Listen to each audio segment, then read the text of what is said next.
Guys what's up, Amar Singh this side and you watching the pharma world, जहां मिलती है आपको फार्मा से related updated news, college reviews और बहुत कुछ। सो गाइस, आज की वीडियो में बहुत ही ज़्यादा स्पेशल होने वाले उन बच्चों के लिए जो नीट के लिए प्रिपरेशन कर रहे हैं या फिर उनका सपना है नीट में, या फिर उनसे नीट नहीं हो पाई है। नीट करने की अपॉर्चुनिटीज़ क्या है, डिसएडवांटेज क्या है, एडवांटेज क्या है, क्या आपका डिसीजन सही था नीट छोड़ के, या फिर आप अगर ड्रॉप ले रहे हो तो क्या वो चीज़ सही है, उसके लिए आपको कितना डेडिकेटेड होना पड़ेगा, कितनी मेहनत करनी पड़ेगी, और एक एमबीबीएस स्टूडेंट की जर्नी कैसी होती है, इन सब चीज़ों के बारे में मैं आज डिस्कस करूँगा। और हमारे साथ एक बहुत ही स्पेशल गेस्ट आ रहे हैं जो अपने एमबीबीएस की जर्नी स्टार्ट कर चुके हैं और उन्होंने हाल में 2 साल का ड्रॉप किया था नीट में। बट वो 2 साल का ड्रॉप का रीज़न क्या था, क्या स्ट्रैटेजी थी उनके पीछे, इन सब चीज़ों के बारे में बात करेंगे खुद उनके मुंह से। तो स्टार्ट करते हैं आज की ये वीडियो, और आई होप आपको ये वीडियो पसंद आएगी। प्लीज़ वीडियो को एंड तक जरूर देखना, क्योंकि आई एम डैम श्योर कि आपको कुछ ना कुछ इंपॉर्टेंट चीज़ और कुछ ना कुछ मोटिवेशन जरूर मिलेगी after this video. So let's start with the introduction. So hi Amir, क्या हाल चाल आपके? मैं बढ़िया हूँ भाई, अपना बता यार। बढ़िया। अरे देखो, हम फॉर्मली नहीं हो सकते, क्योंकि मैं आप लोगों को बता दूं कि हम जो हैं काफ़ी पुराने दोस्त रह चुके हैं, बचपन के दोस्त मान लो, चड्डी बड्डी यार जो बोलते हैं। तो हम थोड़ा सा इनफॉर्मल रहेंगे, तो इस वीडियो को सीरियस लेना, हमारी बातों को सीरियस मत लेना, ठीक है? So let's start with the introduction. So हम 12th में थे, तो हमारा ऐसा कॉलेज चल रहा था, स्कूल चल रहा था। तो स्कूल के अंदर में हम दोनों ने सपना देखा था कि हमें नीट करनी है, हम साथ पढ़ा भी करते थे। तो उस टाइम पे ऐसा कभी हुआ था कि एग्ज़ाम दिया फर्स्ट अटैम्प्ट, और फर्स्ट अटैम्प्ट में नहीं, सबसे पहले आप इंट्रोडक्शन से स्टार्ट करिए, आप कौन से कॉलेज से भी एमबीबीएस कर रहे हैं? Myself Aamir Saifi and I am from MGM medical college Jamshedpur, है ना। अच्छा, और उस कॉलेज में आपका स्टार्टिंग ईयर बैच कौन सा है? 2022 batch. Now I am pursuing final year MBBS student. Okay. और उस कॉलेज में मतलब ऐसा भी है कि कुछ कोटा वगैरह होता है, या फिर बच्चों के साथ बहुत डिस्क्रिमिनेशन होता है आफ्टर एमबीबीएस? मतलब ज्वाइन कर लिया, ऐसा बच्चे कहते हैं ना कि ज्वाइन करने से पहले हमारे पास बहुत सारी हडल्स आते हैं, स्ट्रगल्स आते हैं, तो ज्वाइन करने के बाद भी क्या ऐसा कुछ होता है? ज्वाइन करने के बाद देखो, दूसरी फील्ड में ये होता है कि इंसान एक बार कोई चीज़ हासिल कर ले तो उसके बाद उसकी जो डिफ़िकल्टीज़ है वो थोड़ी सी कम हो जाती है। लेकिन एमबीबीएस में ये है कि अगर आप नीट क्लियर कर लो तो डिफ़िकल्टीज़ बढ़ती है, क्योंकि नीट के बाद जो चीज़ें और जो लेवल है वो और ज़्यादा टफ होता चला जाता है। तो ये कोई नहीं कह सकता कि एक बार नीट क्लियर कर लो उसके बाद ज़िंदगी क्या है आसान है, ऐसा हो ही नहीं सकता, है ना। जैसे हम बचपन में सुना करते थे, 10th कर लो जिंदगी सेट है, 12th कर लो जिंदगी सेट है, नीट कर लो जिंदगी सेट है। कुछ सेट नहीं है, स्ट्रगल रहता ही रहता है, क्योंकि उससे ज़्यादा पढ़ना पड़ता है। अच्छा, लगभग 10 टाइम्स उससे ज़्यादा पढ़ना। तो हम शुरू से शुरू करते हैं। सबसे पहले 12th में आप मतलब क्या मोटिवेशन थी आपके अंदर, ऐसा मतलब कहाँ से खिल गया था कि हम एमबीबीएस करना है? ये तो घर से स्टार्ट होता है ना। बर्डन, घर का प्रेशर तो नहीं है, लेकिन घर वाले अगर आपको 7वीं क्लास से 7th क्लास से अगर ये बोलने लगे कि डॉक्टर बनना है, तो एक दिमाग में जो है सेट हो जाते हैं कि आप डॉक्टर ही बनना है। घर वालों का सपना है कि पूरा करना है। हाँ, और उसके बाद 11th-12th में जब पता चला इतने अच्छे टीचर्स हैं और अच्छा मज़ा आने लगा बायो पढ़ने में, तो फिर और ज़्यादा इंटरेस्ट डेवलप हुआ। तो 12th के बाद आपने अटेम्प्ट दिया था फर्स्ट? हाँ, दिया था। 12th के बाद ये 265 मार्क्स, मतलब जस्ट क्वालिफाइड। उसका भी कोई मतलब नहीं। मुझे भी लगता है कि अभी ये कॉलेज वाले ना क्वालिफाइड का क्राइटेरिया हटा देना चाहिए। जब 720 में से 700 से ज़्यादा ऊपर 20 बच्चे स्टूडेंट ला रहे हैं, मतलब इस बार का रिजल्ट आपने देखा होगा, तो 20+ स्टूडेंट्स ने 700+ मार्क्स लेकर के आए हैं। तो ये क्राइटेरिया क्वालिफाइड का क्या है? तुम क्वालिफाइड करके क्या ही कर सकते हो, है ना। प्राइवेट कॉलेज में हम इस टॉपिक पे आएंगे, ये हमारा एक सेगमेंट रहेगा। तो उससे पहले मैं ये बोलूँगा कि आपने कितने साल का ड्रॉप किया था, और उस ड्रॉप जिस साल आपकी जर्नी थी उसमें आपको क्या प्रॉब्लम्स आई थी? क्योंकि कई सारे रिलेटिव्स होते हैं, कई सारे पड़ोसी होते हैं, कई सारे फ्रेंड्स होते हैं। हमारे मन में भी चल रहा होता है कि यार मेरे बाकी सारे फ्रेंड्स जो है अपना कॉलेज कर रहे हैं, मेरे बाकी सारे फ्रेंड्स जो है वो अपनी लाइफ में कुछ कर रहे हैं, उनकी जॉब अच्छी लग जाएगी, वो ज़्यादा कमाने लग जाएंगे, और मैं उस 2 साल में घर बैठा हूँ, प्रिपरेशन कर रहा हूँ। तो वो चीज़ एक माइंड को इफेक्ट करती है। और मेरे चैनल पे भी काफ़ी सारे स्टूडेंट्स हैं जो प्रिपेयर कर रहे हैं या फिर जो हार चुके हैं अपने चैनल से।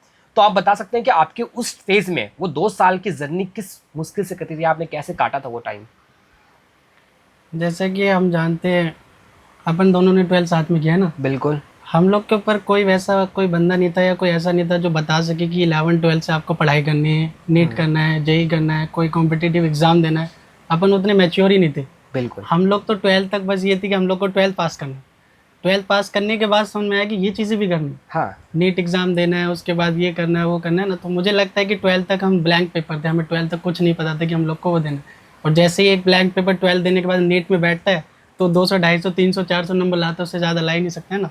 लेकिन वही कुछ लोग होते जो 11-12 से ही तैयारी करते हैं, और कुछ तो ऐसे भी होते हैं जिनको पहले से ही पता होता है कि हम लोग को ये चीज़ करनी है।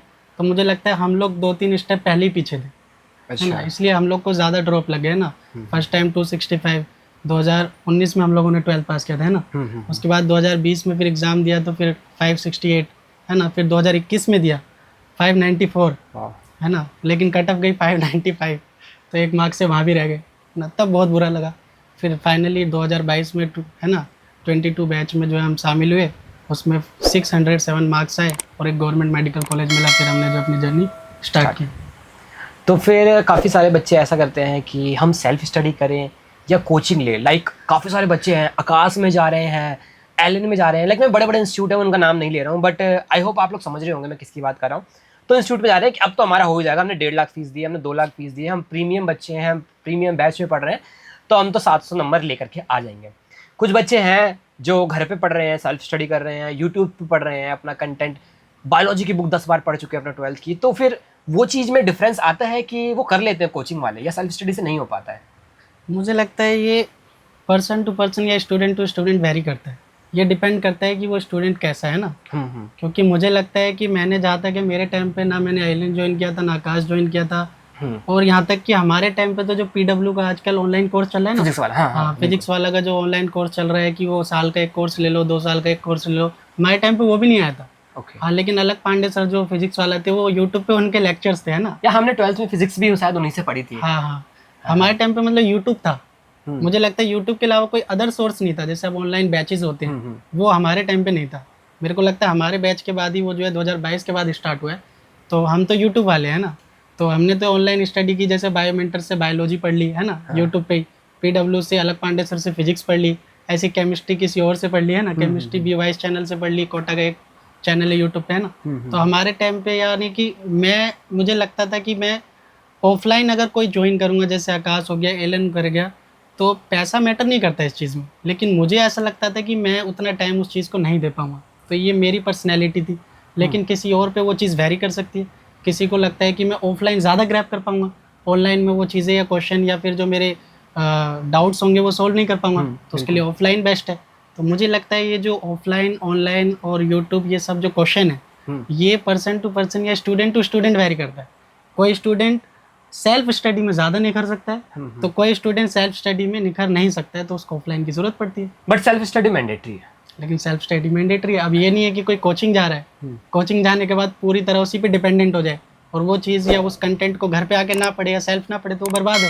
बिल्कुल। सेल्फ स्टडी तो बहुत ज़्यादा मैटर करती है। तो आपका डेली रूटीन क्या था? मतलब ऐसे 2-3 घंटे पढ़ा और हो गया? ये तो क्योंकि नीट तो इतनी ईजी नहीं है कि हम 2 घंटे पढ़ के खत्म कर देंगे। और स्ट्रगल थोड़ा सा आप बताएं कि उस टाइम पे आपका क्या रहा था? हाँ, ये चीज़ वेरी करती है कि स्टार्टिंग में जब स्टार्ट होता है नीट, ऐसे पूरा साल भर होता है हमारे पास, पूरे साल तो इंसान वैसे नहीं पढ़ सकता है। तो स्टार्टिंग में जैसे 2 घंटे, 3 घंटे, 4 घंटे, 5 घंटे, जैसे ही इंसान जो है अडप्ट होने लगता है, 6 घंटे, 7 घंटे, 8 घंटे, फिर जब एग्ज़ाम आने लगता है तो रात भर भी पढ़ने लगता है। यानी कि 12-12, 13 घंटे भी उसको कम लगने लगते हैं। तो ये टाइम धीरे धीरे बढ़ता है। लेकिन सबसे इम्पोर्टेंट होता है डेली पढ़ना। नीट वाला बच्चा हमेशा क्या करता है? डेली पढ़ता है। कोई ऐसा नहीं है कि वो जो है 10 दिन ऑफ मार दिया, 1 महीना ऑफ मार दिया, बहुत मुश्किल है। तो सबसे ज़्यादा ज़रूरी क्या? डिसिप्लिन, मतलब डेली पढ़ना। ठीक है। तो एट द एंड आप तो एक नीट एस्पिरेंट्स को क्या मैसेज देना चाहोगे कि आपको क्या पढ़ना चाहिए? मिनिमम कितने घंटे, अगर वो स्टार्टिंग से स्क्रैच से स्टार्ट कर रहा है तो? देखो, सबसे पहले तो मैंने यही बोला कि डेली पढ़ना पड़ेगा ना। और अगर आपको लग रहा है कि किसी दिन मेरे को नहीं पढ़ना, तो पूरा दिन ऑफ कर दो। पूरा दिन ऑफ करने का मतलब क्या है? घड़ी को देखो, और पूरा दिन ऑफ करने के बाद आपको ये लगेगा कि यार मैंने अपना एक दिन जो है पीछे कर दिया। और हो सकता है कि 1000 या लाखों से जो है रैंक में पीछे जा रहा हूँ, वो आपको एहसास खुद होने लगेगा। इसलिए कभी भी आपको ऐसा लगे कि मैं जो है ज़्यादा पढ़ रहा हूँ, तो एक दिन ऑफ मार दो। एक दिन ऑफ मारते ही आपको लगेगा कि यार मैंने कितनी चीज़ें गंवा दी, मैंने कितना जो है पीछे चला गया, है ना। तो इसलिए जो है इसमें सबसे इम्पोर्टेंट मेरे को लगता है कि ज़्यादा दिल पे लेने की ज़रूरत नहीं है, लेकिन डेली पढ़ना इंपॉर्टेंट है। डेली पढ़ते रहो, है ना, कॉन्स्टेंट रहो, धीरे धीरे घंटे पढ़ाई के अपने आप बढ़ने लगेंगे, है ना। यही। तो फाइनली वो मोमेंट कैसा था कि जब ऐसे रिजल्ट आया और पता लग गया कि अब तो गवर्नमेंट कॉलेज मिल ही जाएगा, तो बहुत खुशी हुई कि हाँ मैंने आगे 2 साल की मेहनत मेरी आज रिजल्ट आ गया, उसका रंग लाई है वो मेहनत? ऐसे 2021 में रिजल्ट आया था 594, वो बहुत डिसर्टिंग था। नहीं, मुझे लगा हो जाएगा। हाँ हाँ और मुझे तो बल्कि ये लगा कि हो जाएगा, कॉलेज मिल जाएगा, तो मैं बहुत खुश था। लेकिन जब धीरे धीरे रैंक वो काउंसलिंग वगैरह हुई, तो उस टाइम मतलब मुझे लगता है कि मेरे 6 महीने बर्बाद हो गए काउंसलिंग। ये हमारे सिस्टम की बहुत बड़ी कमी है ना, काउंसलिंग को ऐसे खींचते हैं, बिल्कुल। बताओ। काउंसलिंग की वजह से मेरे को 6 महीने मेरे ऐसे ही बर्बाद हो गए।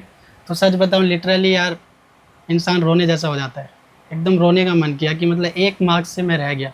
तो वो मेरे को दोबारा एग्ज़ाम देना, मतलब अंदर ही अंदर एक आग लगने लगती है कि यार दोबारा ये सब करना, तो एकदम दर्द होता है ना। अगर 10-15 मार्क्स से रहता है तो इंसान दर्द नहीं होता है ना। 2021 में रिजल्ट से मैं खुश भी हुआ, और वहीं फिर मेरे को दर्द भी मिला है ना। फिर 2022 में जब 607 आए तो मुझे खुशी नहीं हुई, मतलब ऐसा नहीं लगा कि मेरा हो ही हो जाएगा। जाएगा, क्योंकि वो एक चीज़ बार, मेरे को, हाँ, हाँ एक बार टूट चुकी है वो चीज़। हो पहले चुकी है। वाली चीज़ मेरे को याद आने लगी। तो मेरा बहुत ज़्यादा क्लियर माइंड हो गया था, एक सिंपल हो गया था, मैं होगा तो होगा, नहीं होगा तो नहीं होगा। फिर मैं रिजल्ट पे फोकस करना छोड़ दिया था, अच्छा, बस एग्ज़ाम दे के आना था। तो उस टाइम पे क्या था आपका, वो फाइनल था कि या फिर और अटेम्प्ट दूंगा अगर नहीं हुआ तो? अटेम्प्ट तो देना ही था। या मतलब डेडिकेटेड थे आप उसके लिए? हाँ, वो सो तो देना ही था। अब एडमिशन मिल गया कॉलेज के अंदर में, तो कॉलेज का क्या सिनेरियो? काफ़ी सारे बच्चे बोलते हैं एमबीबीएस रियली हार्ड होती है, तो एमबीबीएस की जर्नी आपकी कैसी रही है? उस टाइम पे आपने जब एडमिशन लिया तो बच्चे नए नए थे, अलग अलग कम्युनिटी के थे, अलग अलग स्टेट के थे, वो सब एक साथ मिलते हैं। रैगिंग का क्या सीन है कॉलेज में? फेल होने का प्रेशर, क्योंकि फर्स्ट ईयर में हम इतना नहीं पढ़ पाते, नए नए सब्जेक्ट्स होते हैं, सब कुछ। और हॉस्टल के अंदर नाइट नाइट स्टडी का क्या सीन है हॉस्टल लाइफ में? जब हम कॉलेज में गए, पहला दिन जब मैं कॉलेज गया, तो मुझे लगता है कि 5 से 10 दिन मैं रुका, उसके बाद मैं भाग के घर आ गया। क्यों? क्योंकि मेरे को एक तो वहाँ का मतलब, जब मैं गया क्लास में, तो क्लास में जाने के जब टीचर कुछ पढ़ा रहा था, हाँ हाँ। तो वो मेरे सर पे से जा रहा था सीधा। लेकिन ये चीज़ कोई नई नहीं थी, मेरे को 11th में भी ऐसा लगा था, जब मैं 10th से 11th में गया था, क्योंकि मैं हिंदी मीडियम से इंग्लिश में गया था, तब भी मेरे साथ हुआ था। तो शुरू का कम से कम 1 महीना मेरे को लगा यार कहाँ फंस गया। लेकिन जब सीनियर से मिलते हैं ना हम लोग, तो सीनियर से मिलने के बाद बहुत कुछ पता चलता है। सीनियर से इन द सेंस जो हमारे एरिया के सीनियर्स भी होते हैं, वो भी मिल जाते हैं ना। हाँ हाँ। ऐसे ही जो है 2-4 सीनियर जब मिले, उन लोगों ने समझाया कि बाबू जब हम लोग ऐसे आए थे तो हम लोग भी जो है परेशान थे, लेकिन हफ्ता 2 हफ्ता, पर्सन टू पर्सन वेरी, 1 महीने में इंसान समझने लगता है हाँ कि उसके साथ क्या हो रहा है, और कोई बड़ी बात नहीं है, सबके साथ होता है। तो फिर लगा हाँ, हम नहीं हाँ। पहले वालों के साथ भी है, हम लोग के साथ भी। उन्होंने फेस किया तो हम भी कर लेंगे। हाँ, और एग्ज़ाम टाइम पे एक किसी ने बहुत प्यारी बात की थी, हम लोग भी पास हो गए, तुम लोग भी हो जाओगे। तो हम लोग को समझ में आया कि ये एक सीक्वेंस है जो चल रहा है, और एमबीबीएस में जाने के बाद इंसान निकल जाता है। एक नीट ही एक ऐसी चीज़ है, वो एक विशेष साइकिल है, एक चक्कर है। अगर तुमने उसको पार कर दिया ना, तो एमबीबीएस एक ऐसी चीज़ है कि तुम निकल जाओगे। हाँ, हो क्योंकि जाएगा। उसमें हम सीनियर जूनियर बहुत अच्छा है। हम उस चीज़ को अडेप्ट कर लेते हैं कि हमें इतना पढ़ना है तो हम कर लेंगे, क्योंकि हमने बहुत इससे ज़्यादा किया है ना। हमने एक थ्रेशोल्ड वैल्यू जो होती है हमारी, हमने उसको क्रॉस कर दिया है। हाँ, नीट में ही हो जाता है, इंसान बहुत पढ़ लेता है, आदत हो जाती है। तो इंटरनल एग्जाम्स वगैरह का प्रेशर होता है कि चिल में निकलता है सब कुछ? क्योंकि मेरा यार देखो, बी फार्म का ऐसा सीन था कि हम ऐसे होते, तो हमारे भी 36 एग्जाम्स हैं हर सेशनल के, ऐसे 12-12 एग्जाम चल रहे हैं, और 2 सेशनल होते थे, 1 फाइनल एग्जाम्स होते थे। 6 महीने में 36 एग्जाम दे रहे हैं, तो हमें पढ़ना, तो हमें भी बहुत पढ़ता था, बट वो प्रेशर नहीं था उस टाइम पे। तो आपका क्या रहा है इंटरनल के टाइम पे भी? मतलब डे 1 से पढ़ना स्टार्ट करते थे, इंटरनल के टाइम पे नाइट में बस स्टडी करके हो जाता था? पहला इंटरनल मुश्किल लगता था। एमबीबीएस का फर्स्ट इंटरनल जो है मुश्किल लगा, क्योंकि वो फर्स्ट था। एमबीबीएस लाइफ का फर्स्ट एग्जाम था, इसलिए हम लोग को मुश्किल लग रहा था। लेकिन जैसे जैसे हमने इंटरनल देना शुरू किए, first year, second year, third year, अब हम लोग का इंटरनल मजाक लगने लगा, क्योंकि वो चीज़ रेगुलर में आ गई हमारे। अच्छा। तो इंटरनल में फिर ऐसा भी होने लगता है कि हम लोग एक रात पहले पढ़ते, तो इंटरनल पास कर देते। कई लोग होता है जो पूरे साल इंटरनल के लिए पढ़ते, वो पास नहीं कर पाते। सो गाइस, इसको आप ऐसे अदर वे में मत लेना है, क्योंकि आमिर जो है वो टॉपर रह चुके हैं अपनी क्लास के, क्लास 4th में, मतलब टॉप 4th में आ रखे हैं। और इनके एमबीबीएस कॉलेज में कुछ ऐसा होता है, मिस्टर प्रीफेक्ट, तो वो टॉप स्टूडेंट्स को रह जाता है, तो ये वो भी रह चुके हैं। तो देखो, जो इंटेलिजेंट बच्चे होते हैं ना, उनका क्या है, रात पढ़ के भी कर लेते हैं। सो आप मॉडरेट हैं और आप कोई सा भी कोर्स कर रहे हैं ना, तो डे 1 से आप थोड़ा शुरू से लग जाओ। इंटरनल में पढ़ना है भाई, इंटरनल में पढ़ने का एक फायदा है कि सिलेबस कवर होता है। हाँ, सबसे अच्छी बात सबसे बड़ी बात है इंटरनल, और वो मार्क्स कवर अप हो जाएंगे, है ना। फिर लास्ट में जाके इंसान रोने जैसा करता है कि मैंने इंटरनल में नहीं पढ़ा, एग्जाम में सिलेबस रह जाता है, और प्रेशर की वजह से फिर बच्चा और नहीं पढ़ पाता। इसलिए इंटरनल में पढ़ना इसलिए जरूरी होता है कि इंटरनल पास नहीं करना है। पास इंटरनल मुझे नहीं लगता पास करना इंपॉर्टेंट है, क्योंकि इंटरनल आप पास नहीं करते तो कॉलेज तब भी एक्सटर्नल देने देते हैं, किसी किसी तरीके से कुछ ना कुछ कर देता है।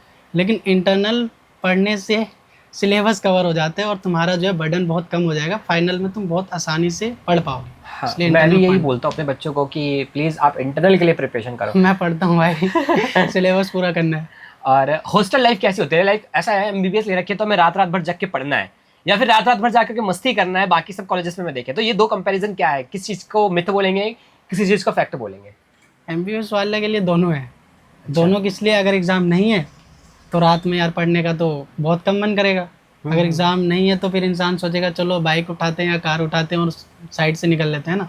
हमारे हॉस्टल में जो है बहुत रेस्ट्रिक्शंस रेस्ट्रिक्शंस नहीं है? नहीं है। अच्छा।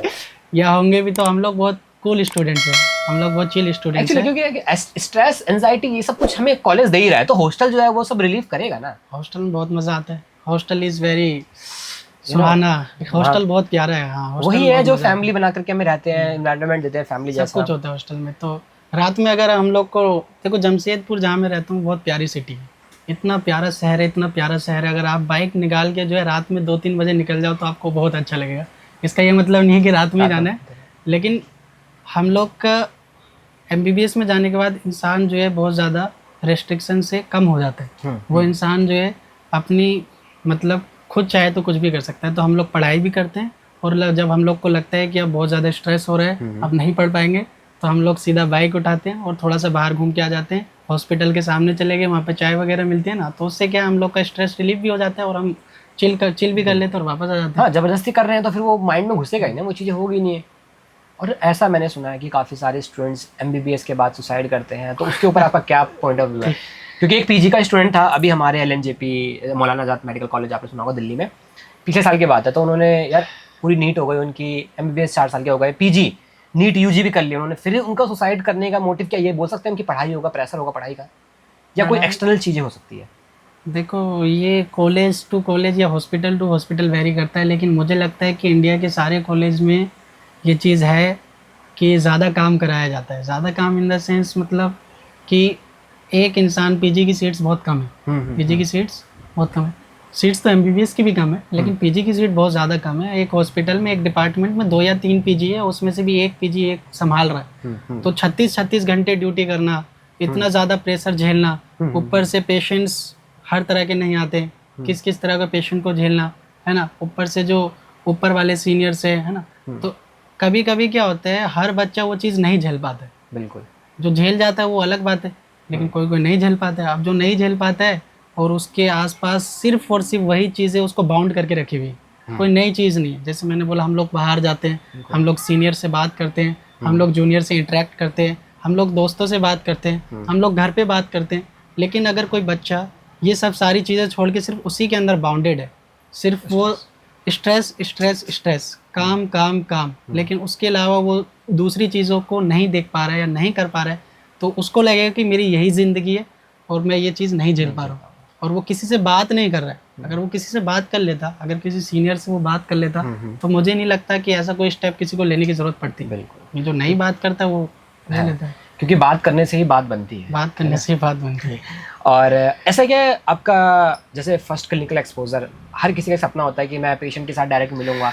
तो जो फर्स्ट टाइम आप विजिट पे गए होंगे या फिर हॉस्पिटल में गए होंगे, तो क्लिनिकल एक्सपोजर जब पेशेंट के साथ हुआ, तो वो क्या था आपका, क्या मेमोरी बनी उसमें और आपको कैसा फील आया? फर्स्ट क्लिनिकल एक्सपोजर में ये था कि सबसे पहले मेरा मेडिसिन ही लगता है हर बार। फर्स्ट ईयर में था, सेकंड ईयर में? असल में अब तो क्या है ना, सेकंड ईयर फर्स्ट ईयर से ही क्लिनिकल पोस्टिंग स्टार्ट कर दी गई, पहले नहीं होती थी। लेकिन उसमें हम लोग को कुछ नहीं करना होता है, हम लोग को खड़े रहना होता है, हम लोग को देखना होता है। और जो डॉक्टर्स होते हैं या जो हमारे सीनियर्स होते हैं, वो लोग जो है कुछ टॉपिक पे या तो हम लोग को पढ़ा देते हैं या किसी पेशेंट पे हम लोग को बता देते हैं, या पेशेंट की सबसे पहले हिस्ट्री लेना सिखाते हैं ना। तो सबसे पहले मेडिसिन मेरा लगता था तो हिस्ट्री की बात आती थी, तो हिस्ट्री लेना हम लोग ने सीखा है ना। अब हिस्ट्री में पहली बार तो हम उल्टी सीधी हिस्ट्री लेते हैं, बिल्कुल है ना। अब उसमें भी डर लगता है यार, कहीं पेशेंट से कोई पर्सनल चीजें ना पूछ ले या फिर गलत वो बात बुरा ना हो लग जाए उसको, ऊपर से अगर कोई जेंडर अगर अलग हो तो वो डर और लगता डर है। लगता है। तो वो स्टार्टिंग में डर रहता है, लेकिन फिर धीरे धीरे अडॉप्ट होने लगते हैं ना। तो फिर आपका ऐसा है कि रिलेशनशिप कैसे, काफ़ी सारे स्टूडेंट्स जो कहते हैं कि रिलेशनशिप मेंटेन नहीं कर सकता एक एमबीबीएस स्टूडेंट, और मैंने ये भी देखा है कि एमबीबीएस स्टूडेंट बहुत खुश हैं, हैप्पीली मैरिड कपल्स को भी देखा हुआ है। तो उसके ऊपर आप क्या बोलना चाहेंगे? रिलेशनशिप से हमारा कोई लेना देना नहीं है, आपका नहीं है, उसके लिए लेकिन अमर काफ़ी है। लेकिन फिर भी मेंटेन हो जाता है या फिर ऐसा फैमिली का प्रेशर रहता है या डिस्ट्रैक्शंस होती है? नहीं, मुझे नहीं लगता ऐसा कुछ है। देखो एमबीबीएस में 2-4 कपल बहुत अच्छे होते हैं, अच्छे इन द सेंस वो फर्स्ट ईयर से ही पूरे डेडिकेटेड होते हैं, लेकिन बहुत कम होते हैं, ये भी मैंने बताया। 1-2 बोला तो आप समझ जाओ, है ना।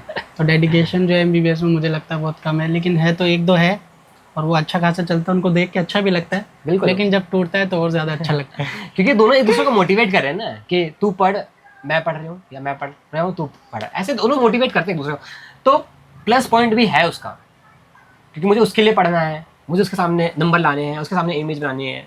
तो अगर नेगेटिविटी में ले जाओगे तो फिर फेल होते रहोगे। बैक आती है वैसे कॉलेज में? हाँ, बैक आती है ना। से पहले तो सप्ली लगती है, यानी कि कंपार्टमेंट टाइप होता है ना। हाँ। सप्ली होती है, अगर सप्ली लगेगी तो उसको पास कर लोगे तो ठीक है, लेकिन फर्स्ट ईयर में सप्ली लगी, पास नहीं किया तो बैक लगती है। ओके। लेकिन सेकंड थर्ड ईयर में बैक नहीं लगती है। उसमें सप्ली पास नहीं किया तो दोबारा सप्ली पास नहीं किया तो पिछले बैच के साथ एग्जाम, लेकिन बैक नहीं लगती है। फाइनल ईयर में बैक लगती है, फर्स्ट ईयर और फाइनल ईयर में बैक लगती है, सप्ली पास नहीं किया तो।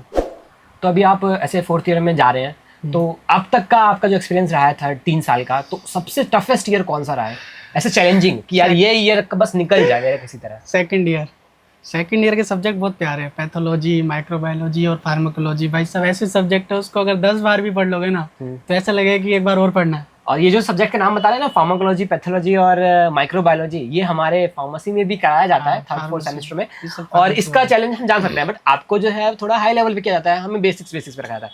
बट हमारा बेसिक की जो फार्माकोलॉजी है वो इतनी टफेस्ट है, तो आपके लेवल की तो हम समझ ही सकते हैं, है ना। लेकिन ये है कि अगर कोई ड्रग की डेफिनेशन सुना दे तो फार्मा पास कर जाता है। बिल्कुल बिल्कुल, ये तो है, क्राइटेरिया है ये फार्मा पास करने का। और एक क्वेश्चन जो है बच्चों के अंदर मिथ रही है कि एमबीबीएस का स्टूडेंट सोते नहीं है, या फिर एमबीबीएस जो है वो एक अटेम्प्ट में क्रैक नहीं हो पाता है। क्या ये सच है मिथ? सोने का तो ये है कि एग्ज़ाम के टाइम पे तो नींद नहीं आती है। मुझे लगता है कि जब फर्स्ट ईयर का मेरा एग्ज़ाम था तो मैं एग्ज़ाम तक नहीं सो पा रहा था, क्योंकि वो फर्स्ट एक एक्सपोजर होता है और बहुत डर लगता है यार, क्योंकि सिलेबस बहुत ज़्यादा होता है। हम लोग को लगता है कि ऐसा कुछ ना पूछ ले जो हम लोग को नहीं आता है, तो बहुत डर लगता है। इस डर की वजह से, स्ट्रेस की वजह से और बहुत ज़्यादा थिंकिंग की वजह से सोना थोड़ा मुश्किल होता है। ये एग्ज़ाम टाइम पे इंसान पढ़ने के लिए सेक्रीफाइस करता है, लेकिन नॉर्मली मुझे नहीं लगता इतना सेक्रीफाइस करने की ज़रूरत है। And what is your point of view on PG? आप उसके लिए सपोर्ट करते हैं, या फिर हमारे स्टूडेंट्स को बोलेंगे कि आपको करना चाहिए, मैंडेटरी है, उसके बिना आपको अच्छी जॉब नहीं मिलेगी, अच्छी सैलरी नहीं मिलेगी? नहीं, इसमें ये है कि मुझे लगता है कि अगर कोई इंसान टीचिंग भी कर रहा है लेकिन उसको कॉन्फिडेंस है कि मैं एक एमबीबीएस वाले या किसी और से ज़्यादा चीज़ें हासिल कर सकता हूँ, तो वो टीचिंग में भी कर सकता है। तो ये सब कॉन्फिडेंस पे डिपेंड करता है। एमबीबीएस क्या, मैंने तो ऐसे भी लोग देखे कि जो बीएमएस करके एमबीबीएस से ज़्यादा पैसा कमाते हैं या फिर और भी चीज़ें हासिल कर रखी है और वो एमबीबीएस वाला नहीं कर पा रहा है। तो ये सब कॉन्फिडेंस पे डिपेंड करता है, ये सेल्फ एबिलिटी पे डिपेंड करता है कि हम कितना कर सकते हैं। डेडिकेशन पे भी डिपेंड करता है कि हमें कितना करना है। लेकिन हॉस्पिटल में अच्छा नहीं लगेगा अगर आप जूनियर हैं, एमबीबीएस हैं और आप पीजी नहीं है या फिर कोई सीनियर नहीं है, पीजी नहीं करते, तो आपको दिल से एक गिल्ट रहता है, मोटिवेट हो जाता है, खुद ही कर लेते हैं, मोटिवेट हो जाता है कि इंसान पीजी की, मतलब अब ऐसा सिचुएशन आ गई है कि पीजी के बिना कुछ नहीं है, ऐसा फीलिंग सबके अंदर आ चुकी है और ऐसा सबके अंदर है, मेरे अंदर भी ये है कि यार पीजी के बिना कुछ नहीं है। तो पीजी करना अब क्या है, सबके लिए मस्ट हो गया, अब दिल सबको लगता है कि पीजी करना, लेकिन ऐसा कुछ नहीं है कि अगर पीजी नहीं किया तो जिंदगी नहीं है, पीजी नहीं किया तो ऐसा है कि अभी हमने जब वीडियो स्टार्ट करी थी तो बात कर रहे थे कि क्वालिफाइड करके आप क्या कर लोगे, और आपने बोला प्राइवेट। सो प्राइवेट के ऊपर बात करते हैं, प्राइवेट फ्रॉम इंडिया और प्राइवेट फ्रॉम अब्रॉड कंट्री। सो आप किसको ज़्यादा प्रेफरेंस देंगे और क्यों, और किसको नहीं देंगे और क्यों? देखो ये भी पर्सन टू पर्सन वेरी करता है ना, लेकिन मैं प्रेफर करूँगा इंडिया को। इंडिया को क्यों प्रेफर करूँगा, क्योंकि इंडिया एक ऐसी कंट्री है जहाँ से सब लोग एमबीबीएस करना चाहते हैं। सबसे पहले प्रायोरिटी रहती है गवर्नमेंट मेडिकल कॉलेज, बिल्कुल। लेकिन अगर हम प्राइवेट भी कहें तो प्राइवेट भी हमारे पीछे नहीं है। कैसे, क्योंकि जो कट ऑफ जाती है, जैसे 595 600 कट ऑफ गई मान लो, तो 600 से जस्ट बाद 598 मार्क्स जिसके होते हैं वो कट ऑफ जाती है कुछ प्राइवेट कॉलेजेस की, जैसे मैंने जामिया हमदर्द हो गया दिल्ली का, तो ऐसे कॉलेजेस में अच्छी कट ऑफ जाती है। इसका मतलब आप समझ जाओ कि नीट के अच्छे मार्क्स वाले बच्चे प्राइवेट मेडिकल कॉलेज में भी जा रहे हैं, और जो दूसरे देश के हैं वो लोग भी आपको प्राइवेट मेडिकल कॉलेज में मिलेंगे पैसा देके। तो जो अगर क्वालिटी की बात करें तो India is best for private medical college, लेकिन अगर क्वालिटी से ऊपर बात करें, ऊपर इन द सेंस अगर किसी के पास पैसे नहीं है क्योंकि हम जानते हैं अपने प्राइवेट कॉलेज की फीस बहुत ज़्यादा है, 70 लाख 80 लाख 1 करोड़ है ना, उससे कम है ही नहीं। उसके प्लस में खाना पीना ये सब। लेकिन बाहर हम बोलते हैं कि 30 लाख 35 लाख 25 लाख में जो है हम रसिया से या फिर जो है बिस्केक वगैरह से जाके जो है ना, वहाँ से MBBS करके आ जाते हैं। तो वो जो है पैसों वाले, जिसके पैसे की कमी है या शॉर्टेज है ना, तो वो तो प्रेफर करेगा कि मैं बाहर से करके आ जाऊँ, है ना। या किसी की जान पहचान है, कोई पहले से किया हुआ है, तो वो भी प्रेफर कर लेगा। लेकिन अगर आपके पास पैसा है, सब कुछ है और आप MBBS ही करना चाहते हैं, तो ऑब्वियसली बात है कि इंडिया से ज़्यादा एक्सपोजर और जो पेशेंट फ्लो होता है वो आपको इंडिया से ज़्यादा कहीं नहीं मिलेगा, और सरकारी से ज़्यादा तो कहीं नहीं मिलेगा। और मैंने ये भी सुना है कि काफ़ी सारे हडल्स आते हैं अगर आप फॉरेन से करके आते हो MBBS। हाँ, अब तो और बढ़ गया है। मैंने सुना है कि मतलब कि पहले 5-5.5 साल का MBBS होता था, अब 1 साल और बढ़ गया। 1 साल और इन द सेंस वहाँ पे भी इंटर्नशिप करनी पड़ती है 1 साल की और फिर यहाँ आएंगे तो फिर यहाँ FMG क्लियर करना पड़ता है, एग्ज़ाम देना पड़ता है। हाँ, वो टफ उनके लिए है क्योंकि वो सारे बच्चे इकट्ठे हो गए, अब सारे वो क्लियर करना चाह रहे हैं, तो उनकी भी सीट्स कम है ना। तो वो लोग क्लियर करेंगे, वो एग्ज़ाम देंगे, तो उन लोग का होगा, फिर दोबारा इंटर्नशिप करनी पड़ेगी। तो एक तरीके से उन लोग का MBBS कोर्स 7 7.5 8 साल का हो रहा है। तो सुनने में कितना बुरा लग रहा है। हम पैसे भी दे रहे हैं, हमारा अपना टाइम भी दे रहे हैं, इससे अच्छा 1 साल और एक्स्ट्रा आके नीट प्रिपरेशन करें, गवर्नमेंट कॉलेज ले लेते हैं ना। अब वो तो वही है, पर्सन टू पर्सन वेरी कर रहा है, कौन क्या चाहता है। सो हमारा एक लास्ट सेगमेंट होने वाला है फन रैपिड फायर। तो इसमें से मैं कुछ क्वेश्चंस पूछूंगा, आपको 1 वर्ड में या फिर फास्ट आंसर देना है, ठीक है। सबसे पहले फेवरेट सब्जेक्ट। अब ये कॉलेज की बात हो रही है, फिर स्कूल की? कॉलेज की बात हो रही है। MBBS पूरे MBBS जर्नी में आपकी जो 3 साल की रही है उसमें। मेरा कोई फेवरेट सब्जेक्ट नहीं है। लीस्ट फेवरेट सब्जेक्ट जो आपको पढ़ने का मन ना करता हो? PSM, full form preventive and social medicine. वाह, सही बात है। उसके बाद आता है हमारा फेवरेट प्रोफेसर। सब्जेक्ट बता सकते हैं कि वो सब प्रोफेशनली सब्जेक्ट आते हैं, अगर नाम नहीं बताना चाहते आप तो। सब फेवरेट ही है। लेकिन ये वो डिप्लोमेटिक आंसर है कि अगर प्रोफेशन ने वीडियो देख ली तो ये कुछ बोल ना दे। नहीं, सब फेवरेट ही है। ठीक है, ये होते हैं स्टूडेंट तेज, ताकि सारे एक ही आंसर में सारे प्रोफेसरों का कवर अप कर लिया। नेक्स्ट आता है हमारे पास फेवरेट प्रोफेसर के बाद hostel food rating out of 10। Hostel के फूड की रेटिंग भी होती है? हाँ। मुझे तो नहीं लगता। फिर भी आप कितना देना चाहेंगे उसको? कभी अच्छा खाना बन गया तो ठीक है, वरना तो रेटिंग लायक ही नहीं भाई। तो नाइट आउल या फिर morning person? You are night owl. Wow. Coffee और टी? कॉफी। OT और OPD? अभी तक तो ज़्यादा कुछ एक्सपोजर हुआ नहीं है, फ्यूचर में जवाब नहीं दे सकते। फ्यूचर में सर्जरी या medicine? Medicine. 1 medical meme you relate to, जो आपने देखा हो, कोई ऐसा मीम जो बहुत रिलेट करे हो, बहुत हंसे हो आप इंस्टा वगैरह स्क्रॉल करते करते? वो तो यही देखता है भाई, मैं नहीं देखता।